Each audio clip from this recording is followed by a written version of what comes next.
네, 오늘 주신 말씀으로 절망 가운데 부흥을 노래하다라는 주제로 말씀 전하도록 합니다. 성도님들, 이 부흥이라는 게 뭐라고 생각을 하십니까? 무엇이 부흥이라고 얘기할 수 있을까요? 한국교회의 이 대부분의 이 사람들은 이 부흥이라는 것을 이 숫자의 증가라고 생각하기 쉽습니다. 이제 예를 들어서 우리 교회가 현재 1,000명이 출석교인을 가지고 있다. 그러면 여기서 한 2,000명 정도 이 배가 되면 부흥이 아닌가. 이렇게 이게 생각하시는 분들도 있을 겁니다. 이 숫자의 증가가 부흥이 아니라는 얘기는 아닙니다. 그런데 왜 숫자가 증가하였느냐에 대한 성찰, 이 잘못된 방법으로 증가할 수도 있다라는 것이죠. 이 진정한 부흥이 무엇인가에 대해서 생각해 볼 필요가 있다라는 것이죠. 부흥이라는 단어의 문자적인 의미는 쇠잔한 것이 다시 일어나다, 즉 망한 것이, 아예 싹이 다 잘라진 것이 새롭게 싹이 트고 새롭게 자라났다, 그런 의미입니다. 아예 망하거나 아예 없어졌거나 아예 멸망한 상태에서 다시 새롭게 생명이 잉태되고 새롭게 조직되는 것, 이게 부흥이다라는 것이죠.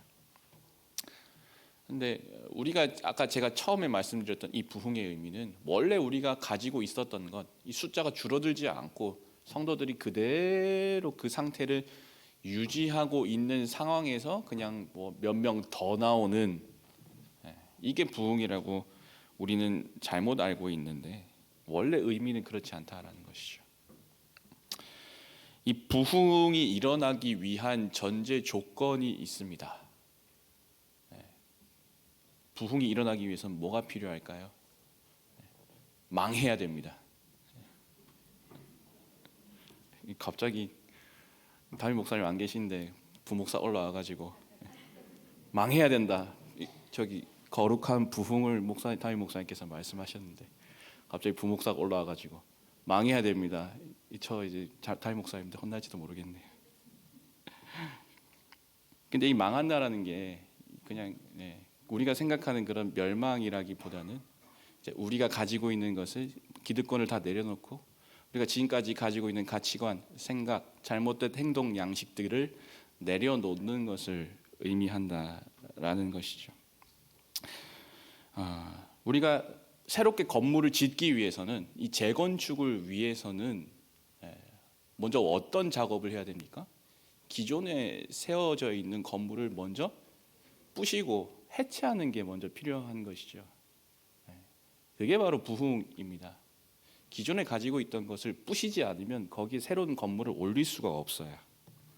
재건축을 위해서 기존의 건물을 다 부시고 그 잔해를 깨끗하게 치워야 하는 것처럼, 이 부흥을 위해선 기존에 우리가 가지고 있는 잘못 지어진 것들, 제대로 건축하지 못했던 것들을 새롭게 해체하는, 모조리 해체하는 그러한 작업이 선행되어야 합니다. 만약에 우리가 이제 영적인 부흥이다, 우리가 그 의미를, 부흥의 의미를 영적인 이 부분으로 우리가 끌어온다라고 한다면, 우리가 영적인 부흥을 위해서는 어떻게 해야 됩니까? 내 영혼을 잠식하고 있던 잘못된 모든 생각들, 습관들, 행동 방법들, 잘못된 이념들, 가치관들을 싸그리 모조리 다 수정해야 된다라는 것이죠. 특히 우리는 무엇을 수정해야 되느냐? 잘못된 신학을 수정해야 됩니다. 신학이 무엇이냐? 여기서 제가 말하는 신학이라는 것은 목사들이 이제 목사 되기 전에 신학교에서 신학 공부를 하지 않습니까? 그건 학문으로서의 신학을 얘기하는 게 아닙니다. 원래 신학이라는 단어의 어원, 영어로 신학을 theology라고 하는데요. 이게 무엇에 합성어냐면 하나님을 의미하는 헬라어 theo라는 단어와 올로지라는 단어 합성어입니다. 하나님을 말하다 또는 하나님을 생각하다 라는 이 단어, 신학이라는 단어의 원래 뜻이 그겁니다. 하나님을 말하는 것, 하나님을 생각하는 것. 조금 더 의미를 확장하면 하나님이 누구신가에 대해서 생각하는 것. 그러니까 우리 모두는, 여기 계신 모든 분들은 다 신학자인 겁니다. 여러분들은 다 신학자예요. 뭐 어려운 의미에서 신학을 하시는 게 아니라 우리는 다 하나님을 말하는 사람들이잖아요. 하나님을 생각하는 사람들이잖아요. 하나님을 예배하시는 분들이잖아요. 우리가 예배하는 이 순간이 바로 우리가 신학을 하는 그 순간이라는 거예요. 근데 잘못된 신학은 무엇입니까? 하나님에 대해서 우리가 잘못 생각하고 있는 부분이 있다라는 겁니다. 그리고 그 잘못된 신학을 가지고 있었던 이 공동체의 가장 좋은 표본이 바로 멸망하기 직전의 유다 민족이다라는 말씀이죠. 이 하박국 선지자가 활동하던 그때 당시 이 유다 백성들 사이에서는 잘못된 신학이 형성되어 있었습니다. 당시 상황을 좀 보시면 이 유다라는 이 민족, 유다라는 이 나라가 곧 멸망하기 직전의 상황인 거죠. 어떤 상황입니까? 이 강대국들에 둘러싸여 있어서 누가 언제 당장 침범해와도 이 유다를 멸망시켜도 이상하지 않을, 북쪽에는 아수르라는 나라가 있죠. 서쪽에는 이집트라는 나라가 있습니다. 남동쪽에는 바벨론이라는 나라가 있어요. 세 나라 다 강대국들이에요. 호시탐탐 유다를 침범할 것을 노리고 있던 이 팔레스타인 지역, 유다라는 나라가 위치하고 있는 그 팔레스타인 지역, 메소포타미아 지역을 당장이라도 점령할, 서로가 지금 양보를 하지 않고 있는 상황이었어요. 특히 그때 당시에 이제 막 부흥하고 있었던, 그 세력을 확장시키고 있었던 바벨론이라고 하는 이 갈대아 민족의 나라인데요. 이 바벨론이라고 하는 나라가 유다를 조금씩 침공에 들어오고 있는 그러한 상황이었습니다. 민족적인 위기죠. 국가적인 위기 상황이죠. 근데 이런 상황 속에서 유다 민족은 어떻게 대응하고 있었느냐? 그들이 어떠한 신학을 가지고 있었느냐? 이 하박국 선지자와 비슷한 시기에 활동했던 이 예레미야 선지자 잘 아시죠? 이 예레미야 선지자가 활동할 때 수많은 거짓 선지자들이 있었습니다. 근데 이 거짓 선지자들이 어떻게 이 사람들에게 말했느냐? 이렇게 얘기합니다. 하나님께서 우리 예루살렘 지키실 것이다. 하나님의 택한 백성인 유다를 버리지 않을 것이다. 하나님께서 바벨론 느부갓네살의 멍에를 꺾고 이미 바벨론에 몇 명이 포로로 잡혀갔는데 그 사람들도 곧 돌아올 것이다. 너희들은 안심해라. 걱정하지 마라. 두려워하지 말라. 하나님이 우리를 지키실 것이다. 이렇게 예언을 했어요. 수많은 대부분의 선지자들이 그렇게 예언을 했습니다. 근데 단 한 사람 예레미야만큼은 그렇게 말하지 않았어요. 예레미야는 뭐라고 얘기합니까? 하나님께서 바벨론을 통하여 유다를 멸망시키실 것이다. 그러니까 너희들은 반항하지 말고 순순히 바벨론에 항복해라. 그게 너희가 살 길이다. 우리가 만약에 유다 민족이라면, 아니 이제 상황을 바꿔서 우리가 구한말, 이제 조선시대 말기에 우리가 살던 사람이죠. 그리고 어떤 사람이 와가지고 너희는 일본에 항복해야 된다. 일본에 항복하는 게 너희가 살 길이다. 이렇게 말하는 사람이 있었다라고 상상을 해봅시다. 우리 어떤 반응을 보일까요? 저 매국노, 저 ABCD, 저 친일파, 저 민족 반역자. 실제로 예레미야가 그런 취급을 당했죠. 그래서 거짓 선지자들과 많은 유다 백성들에게 죽임의 위협을 당했습니다. 그렇게 말할 수 있느냐? 네가 뭔데 그렇게 얘기하느냐? 사람들의 반응이 이렇다는 것이죠. 유다 백성들 사이에서 이러한 신학이 있었죠. 하나님은 우리를 지키시는 분이시기 때문에 우리에게는 아무런 피해가 없을 것이다. 우리보다 더 악한 저 민족인 갈대아 민족이 바벨론이라는 나라가 우리를 어떻게 침범할 수 있을까? 하나님이 우리를 지키시는데, 하나님이 우리를 보호하시는 분이신데 우리는 멸망하지 않을 것이다. 근데 어떻게 됐습니까? 20년 후에 결국 유다는 바벨론에 의해 멸망당하게 됩니다. 결론적으로 봤을 때 이 유다 민족들이 가지고 있던 신학은 잘못된 신학이었단 말이에요. 그들은 하나님을 잘못 이해하고 있었습니다. 오늘 우리가 함께 읽었던 본문을 기록한 하박국 선지자도 사실 처음에는 하나님을 잘못 이해하고 있었습니다. 왜 악인 중에 악인인, 악한 사람들 중에 악한 사람인 바벨론 사람들이, 갈대아 사람들이 하나님의 백성인 유다를 침범하는 것, 그걸 하나님이 그냥 내버려 두실까? 그래서 하나님께 하박국이 따지죠. 하나님 보면은 하나님을 비난하는 것처럼 보입니다. 하박국은 1장, 2장, 3장 세 개의 장으로 이루어진 성경인데 1장과 2장 말씀에 보시면 이 하박국이 하나님께 질문하고 하나님이 대답하시고 다시 하박국이 질문하고 하나님이 대답하시는 요것이 기록이 되어 있죠. 먼저 하박국이 따집니다. 하나님께 뭐라고 따지느냐? 하나님, 왜 내가 이런 꼴을 봐야 됩니까? 왜 죄악이 넘치는, 패역이 넘치는 겁탈과 강포가 내 앞에 있고 변론과 분쟁이 일어나는 이 현장을, 이 불의한 현장을 내가 보게 하십니까? 아니, 당신은 공의의 하나님이 아니신가요? 어떻게 악인이 설치는 걸 그냥 내버려 두시나요, 하나님? 이렇게 하나님께 항변하죠. 근데 하나님의 대답이 더 충격적입니다. 하나님께서 뭐라고 대답하십니까?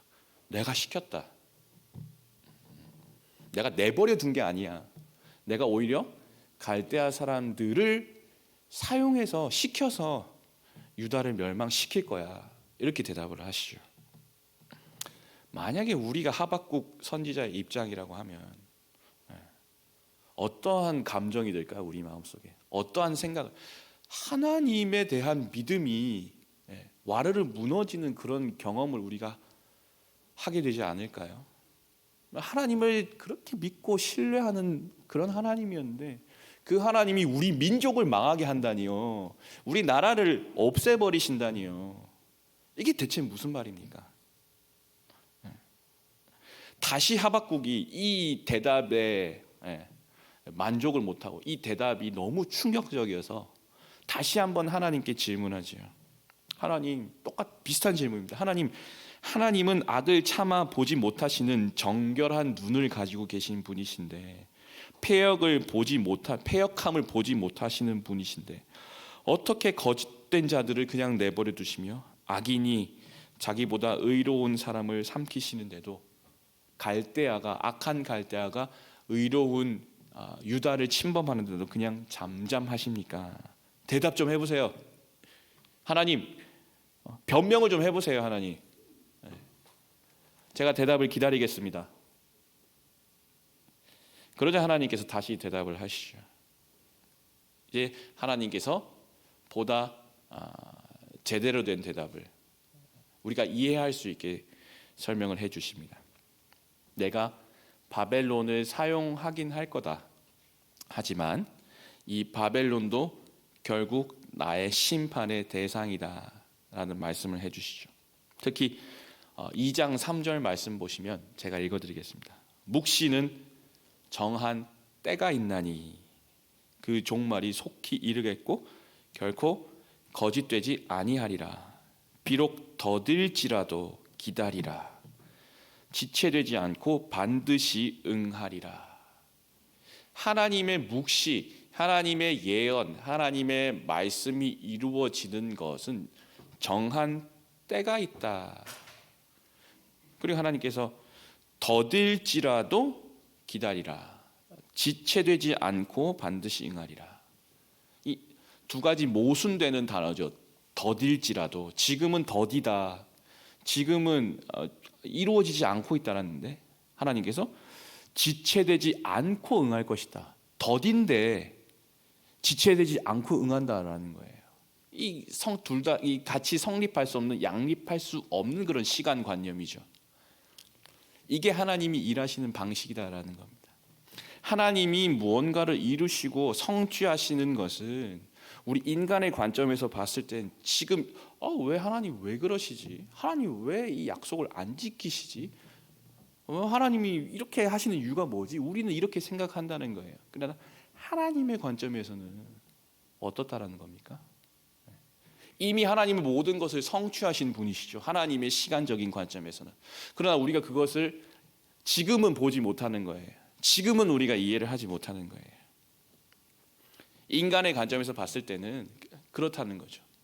하나님께서 일하시는 적정한 타이밍을 가지고 계세요. 그 날과 그 시는 아무도 알 수 없습니다.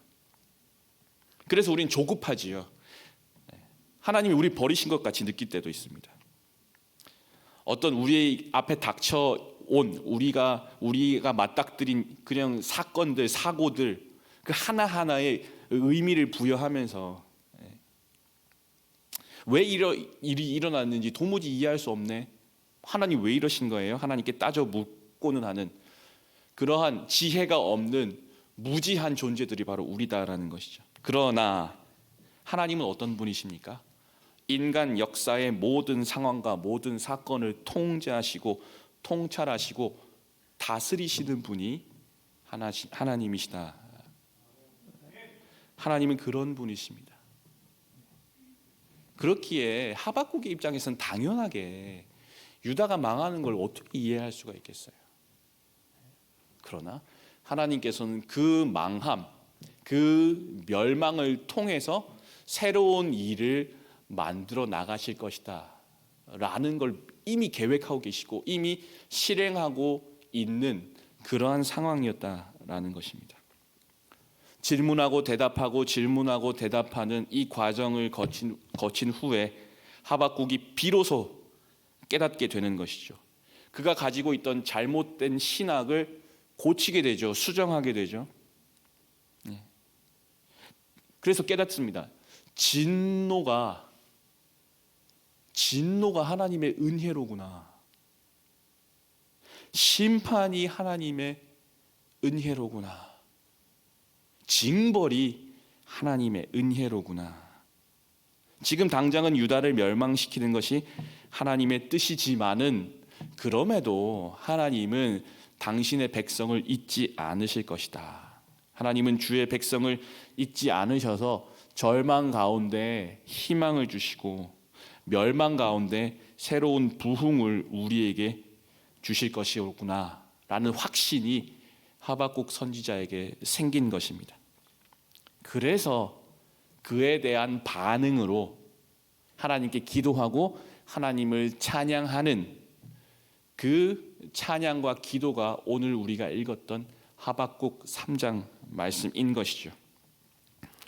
이 하박국이 먼저 하나님께 어떻게 기도하느냐? 오늘 본문 2절 3장 2절 말씀 보시면 여호와여 내가 주께 대한 소문을 듣고 놀랐나이다. 여호와여 주는 주의 일을 이 수년 내에 부흥하게 하옵소서. 이 수년 내에 나타내시옵소서. 진노 중에라도 긍휼을 잊지 마옵소서. 이렇게 기도합니다. 마치 우리가 주기도문에서 하늘의 뜻이 이 땅 가운데 이루어지게 되는 것을 우리가 기도하지 않습니까? 이러한 기도죠. 하나님의 뜻이 이루어지는 것. 근데 여기서 하박국이 부흥이라는 단어를 사용했습니다. 이 부흥이라는 단어는 성경 본문 전체에서 이 한글 성경 전체에서 오늘 우리가 읽었던 이 3장 2절에서만 등장하는 그러한 단어죠. 근데 여기서 하박국이 주의 일을 부흥하게 하옵소서 이렇게 기도했는데 여기서 주의 일이 무엇인가요? 여기서 주의 일이라고 하는 것은 이 3장 앞에 1장과 2절 말씀에 나타났듯이 하나님께서 유다를 망하게 하시는 것, 바벨론을 통해서 이 유다 백성을 온 사방에 흩으시는 것, 이게 하나님의 일이다. 이게 주의 일인 거예요. 그러니까 의미를 연결하면 하박국이 지금 무슨 기도를 드리는 겁니까? 하나님, 이 유다 민족 빨리 망하게 해주세요. 이렇게 기도를 하는 거예요. 어떻게 이런 기도를 드릴 수 있습니까? 어떻게 빨리 망하게 해달라고 어떻게 이렇게 하나님 앞에 기도할 수가 있죠? 아이러니하게도 이 하박국이 철저하게 하나님을 신뢰하고 있기 때문에 이러한 기도를 드릴 수가 있는 거예요. 당시 이 유다 백성들이 잘못된 신학을 가지고 있었다라고 했죠. 이 모세를 통해서 하나님께서 이스라엘 민족과 어떤 약속을 맺으셨습니까? 너희가 내 말을 잘 듣고 내 언약을 지키면 너희는 모든 민족 중에서 내 소유가 될 것이다. 너희가 제사장 나라가 될 것이며 거룩한 백성이 될 것이다. 출애굽기 19장 5절에서 6절 말씀이죠. 그렇습니다. 하나님께서는 이스라엘 백성들을 당신의 소유로 삼으실 것을 약속하셨죠. 그런데 이스라엘 백성들은 이 축복의 문장에만 포인트를 둔 겁니다. 하나님이 우리를 선택하셨구나. 우리는 언약 백성이구나. 하나님이 택한 제사장 나라구나. 여기만 관심을 두고 있었지. 그 앞에 전제 조건, 너희가 내 말을 잘 듣고 내 언약을 지키면 너희가 내 소유가 될 것이다. 그 앞에 전제 조건은 그들이 깡그리 무시했다라는 것이죠. 반대로 얘기해서 왜 지금 유다가 멸망하게 된 겁니까? 내 말을 하나님 말을 안 들었기 때문이죠. 하나님의 언약을 지키지 않았기 때문입니다. 하나님의 말씀을 지키지 않고 있는데, 하나님의 언약을 전혀 생각하지 않고 있는데, 그냥 우리는 하나님의 택한 백성이다, 우리는 선민이다, 그 생각만, 그 자부심만, 잘못된 신학이 그들의 가운데 그들을 사로잡고 있던 그런 상황 속에서, 그렇기 때문에 하나님이 유다를 멸망시킨다라는 그 사실을 도무지 납득할 수 없었던 그런 상황인 거죠. 하나님께서는 이제 곧 유다 백성 앞에 나타나셔서, 그들의 앞에 칼을 들고 나타나셔서 그들의 잘못된 신학을 후벼 파실 것입니다. 이제 하나님이 오신다라는 거죠. 하나님이 오신다, 하나님이 임재라고 표현하죠. 우리가 하나님이 오신다라는 거, 하나님이 우리와 함께 하신다, 임마누엘. 우리는 지금 그 임마누엘의 하나님에 대해서 어떤 감정을 가지고 있습니까? 은혜로운 하나님, 우리에게 복을 주시기 위해서 우리에게 오시는 하나님의 이미지만 생각을 하고 있을 경우가 많습니다. 그런데 한번 바꿔서 생각을 해보면 하나님은 어떤 분이시라는 거예요? 공의의 하나님이다. 거룩하신 하나님이다. 이 공의의 하나님께서 불의한 우리 옆에 오신다. 한번 생각을 해보십시오. 거룩하신 하나님께서 추악한 내 옆에 오신다. 어떤 일이 일어날까요? 어떤 상황이 펼쳐지게 되겠습니까? 하나님의 임재라는 것은 복이 아니라, 우리가 잘 되는 게 아니라 우리에게 심판이 임하게 될 것이다라는 것을 의미하는 거예요. 그래서 우리가 기도할 때 하나님 우리와 함께하여 주시옵소서, 하나님 이곳에 임재하여 주시옵소서 찬양하고 기도하지요. 조심해서 기도해야 됩니다. 함부로 그렇게 하나님 와주세요라고 하면 안 돼요. 하나님이 딱 왔다, 오시면 어떻게 됩니까? 죽는 겁니다. 우리가 죽임을 당할 수밖에 없어요.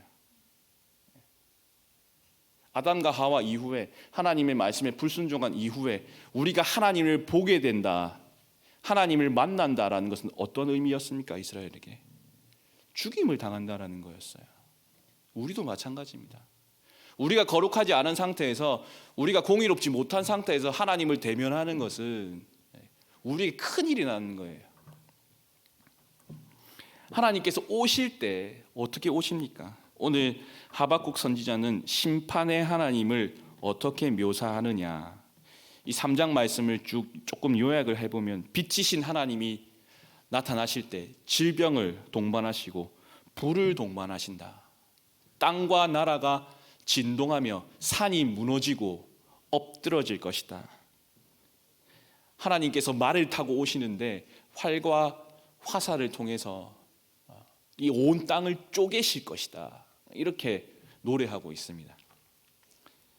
제가 지금 말씀드린 이 말씀의 하나님의 이미지는 어떤 하나님이십니까? 온 세상을 심판하시는, 쪼개시는, 무너뜨리시는, 굴복하시는 망하게 하시는 하나님의 이미지를 오히려 하박국이 노래하고 있는 거예요. 지금 교회에서 이런 하나님의 이미지는 거의 사라졌습니다. 망하게 하시는 하나님, 심판하시는 하나님, 우리의 죄를 징벌하시는 하나님에 대해서는 아무도 얘기하지 않고 있어요. 왜? 목사님들이 왜 그걸 얘기 안 하실까요? 하기 싫어서? 그걸 몰라서? 아닙니다. 성도들이 싫어해서 안 하시는 거예요. 그런 말 들으면 불편하시거든요. 이런 얘기하면 목사님 다 좋은데 좀 복된 말씀 좀 해주시면 안 됩니까? 우리에게 은혜가 되는 말씀 좀 해주시면 안 됩니까? 그냥 우리 잘 되고 잘 먹고 잘 살게 그런 말씀 해주시면 안 됩니까? 그래서 그런 말씀들이 지금 유튜브에 가보시면 넘치고 넘쳐요. 다 그런 말씀을 하십니다.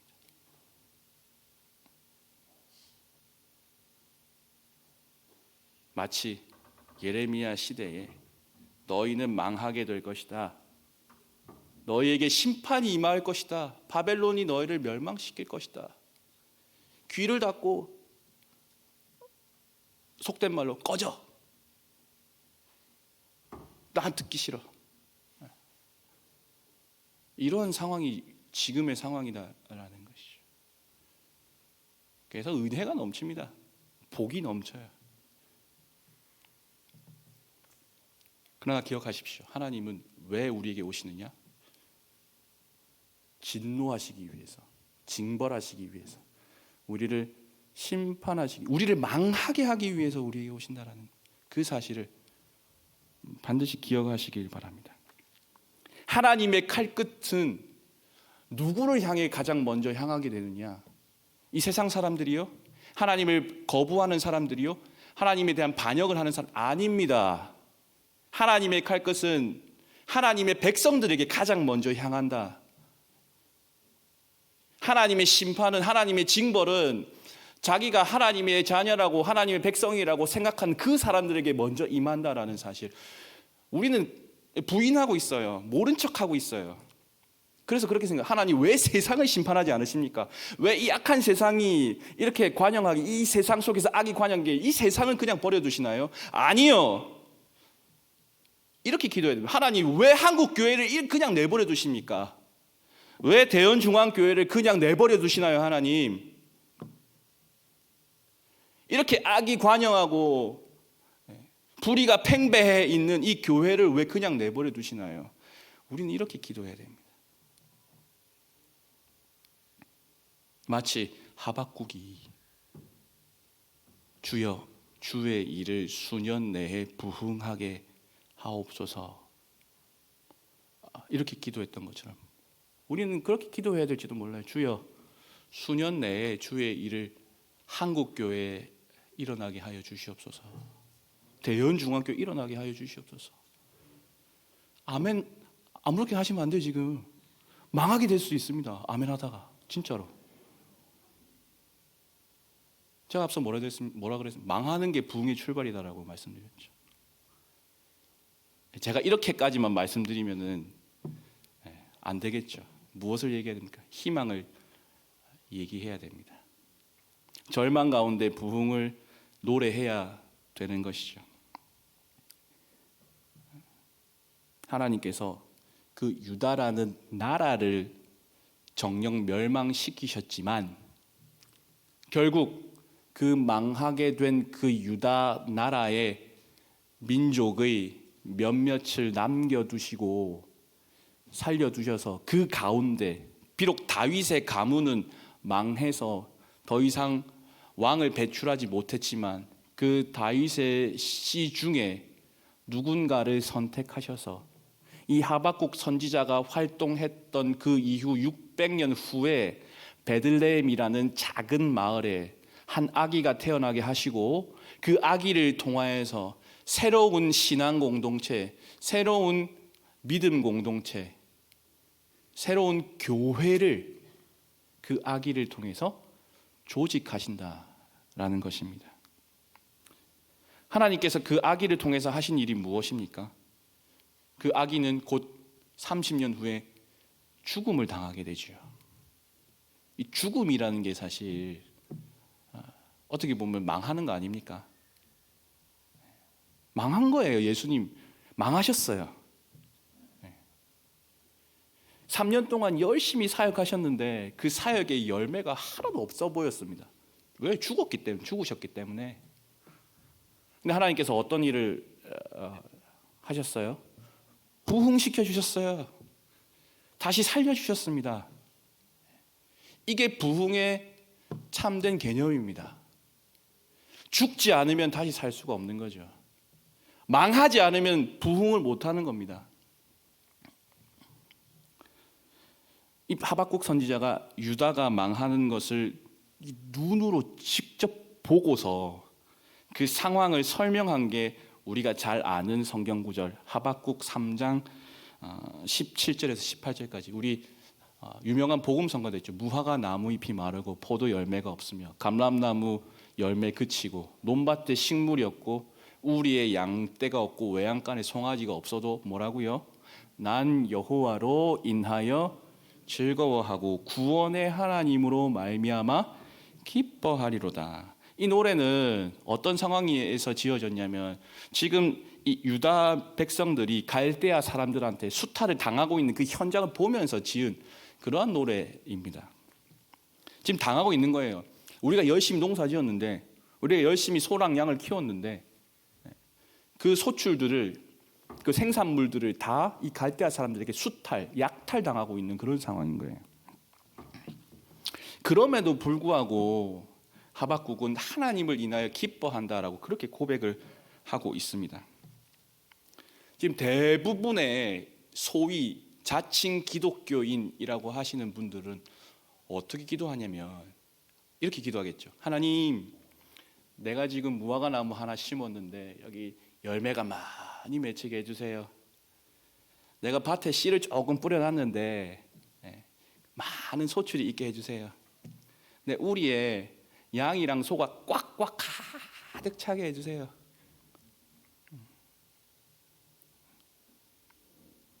근데 이러한 어떤 물질적인 어떤 풍요로움 이 무슨 의미가 있겠습니까? 하박국은 무엇으로 인하여 즐거워했다고요? 하나님 그 자체로, 다른 것으로 인하여 기뻐하는 게 아니라 하나님의 존재 자체를 즐거워하는 겁니다. 비록 하나님이 나와 함께 하실 때 그분으로 말미암아 우리에게 진노가 임할지라도, 심판이 임하게 될지라도, 우리 가운데 멸망이 일어날지라도, 우리가 망하게 될지라도 기뻐하는 거예요. 하나님이 나와 함께 하시는 그 자체가. 앞서서 하나님이 나와 함께 하실 때 어떤 일이 일어난다고 했죠? 망하는 게 일어난다고 했죠. 인간적인 관점에서 봤을 때 망하는 건 안 좋은 거예요. 하나님이 오시는데 망한다? 그럼 어떻게 해야 돼요? 오지 마세요. 하나님 오시면 저 망해요. 이렇게 반응하는 게 이 세상 사람들의 이 관점이죠. 그럼 우리는 어떻게 됩니까? 하나님, 비록 우리가 손해를 입을지라도, 우리의 기득권을 포기해야 될지라도, 우리가 희생해야 될지라도, 우리가 무너질지라도 하나님 오세요. 여기 계세요. 그래서 우리의 죄악을 깨끗하게 해주세요. 우리가 직면하게 해주세요. 우리의 현실을 바라보게 해주세요. 우리는 이렇게 기도해야 합니다. 사랑하는 성도 여러분, 지금 이 한국 교회의 상황은 어떻습니까? 안 그래도 점차 특별히 이 젊은 이 세대들의 숫자가 줄어 들어가고 있는 상황 속에서 이 코로나라고 하는 이 직격타는 이 불난집에 기름을 붓는 그런 상황이 되었습니다. 왜 이 세상은 이 교회를 못 잡아먹어서 안달일까요? 코로나가 교회 때문에 퍼졌다라는 그런 얘기를 대체 그 사람들은 왜 하는 걸까요? 너무 억울하지 않습니까? 왜 그런 걸까 그 양반들은 대체? 우리가 뭘 잘못했는데? 그러나 저는 그렇게 생각합니다. 오히려 이게 하나님의 경고의 메시지일 수 있다. 마치 예수님께서 어떤 비유를 드셨느냐? 알곡과 가라지의 비유를 드셨는데 알곡과 가라지가 같은 밭에서 자라고 있는데 일꾼들이 예수님께 이렇게 질문하죠. 주인에게 이렇게 질문하죠. 주인님, 주인님, 지금 가라지도 같이 자라고 있는데 이거 뽑아야 되지 않겠습니까? 주인이 뭐라고 합니까? 놔둬라. 나중에 어차피 추수할 때 다 걸러지게 된다. 지금 알곡과 가라지가 같이 자라고 있는 상황이죠. 교회 안에도 가라지들이 많이 있을 수 있습니다. 근데 지금이 어느 때입니까? 이제 구분이 될 때가 되지 않았는가? 그렇게 생각할 수도 있지 않을까? 사랑하는 성도 여러분, 새로운 세대들이 우리 교회에 차고 넘치길 바라시죠. 우리는 맨날 다음 세대를 위해 기도합니다. 다음 세대의 부흥을 위해서. 솔직하게 말씀드려볼까요? 우리 어르신들 대접받길 원하시잖아요. 그렇죠? 싫으신 분들 계세요? 나 대접 안 받을란다. 아무도 안 계시죠? 근데 우리 어르신들을 대접해 줄 사람이 없어져 가고 있어요. 어떻게 하실 거예요? 제가 43살인데 43살의 연령대 목사 말고는 없어요. 목사가 제일 막내고 이거 어떻게 하실 겁니까? 새로운 새싹을 틔우기를 원하십니까? 새로운 열매를 맺길 원하십니까? 그러면요, 죽어서 거름이 되는 걸 두려워하지 마십시오. 여기 계신 분들이 먼저 희생하고 내려놓아야, 내가 가지고 있는 기득권들을 다 내려놔야, 장로님들, 권사님들, 장립 집사님들 다 내려놔야, 네. 반응을 하네요. 전화기가 반응을 해주네. 그래야지 대연중앙교회는 부흥할 줄로 믿습니다. 다들 아멘 하셨어요? 유다가 멸망했지만, 다윗의 가문이 망한 것처럼 보였지만, 하나님께서 600년 후에 한 아기를 통해서 새로운 부흥을 일으키신 것처럼 지금 당장 우리의 희생이 헛돼 보일 수도 있어요. 유다의 멸망이 아무런 의미가 없어 보일 수도 있습니다만은, 그러나 하나님께서는 그 희생과 헌신, 멸망을 사용하셔서 새로운 싹을 틔우시고 새로운 공동체를 만들어 나가시는 분이시라는 겁니다. 포기하는 걸 두려워하지 마십시오. 내려놓는 걸 겁내하지 마십시오. 자기가 가지고 있는 것을 먼저 희생하십시오. 그리할 때 한 알의 밀알이 죽었을 때 30배, 60배, 100배의 결실을, 열매를 맺게 하시는 하나님, 그 하나님을 신뢰하실 때, 비록 지금은 우리가 희생하는 것처럼 보이지만, 지금은 우리가 아무것도 가지지 못하는 것처럼 보이지만, 결국 우리를 사용하셔서 더 큰 일을 이루시는 그런 하나님이시다. 이 하나님을 신뢰하시고 하나님의 일을 온전히 잘 감당하시는 사랑하는 복된 우리 성도님들 되시길 주님의 이름으로 간절히 축원하고 소망합니다. 우리 함께 찬양할 때에 나의 백성이 겸비하여 내게 기도하며, 하나님 이 땅을 고쳐 주시옵소서, 이 나라가 주님의 것 되게 하여 주시옵소서. 우리 찬양을 통하여서 말씀을 생각하며 함께 찬양하도록 하겠습니다.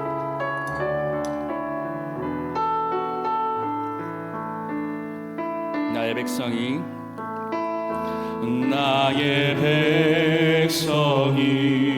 다 겸비하여 내게 기도하며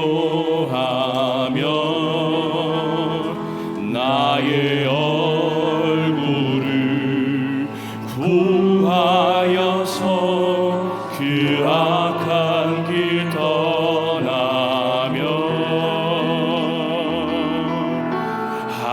하늘에서 듣고 죄를 사하며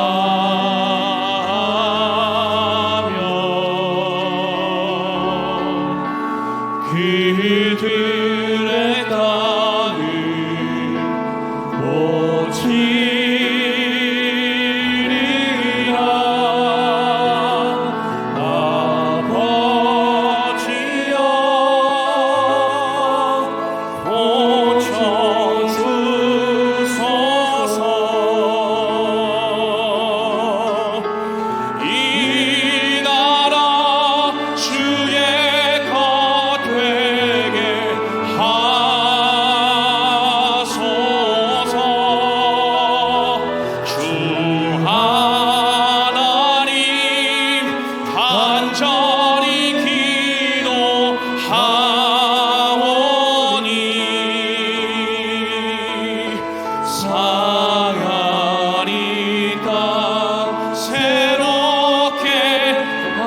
찬양합니다. 아버지여 고쳐 주시옵소서. 주님 아버지여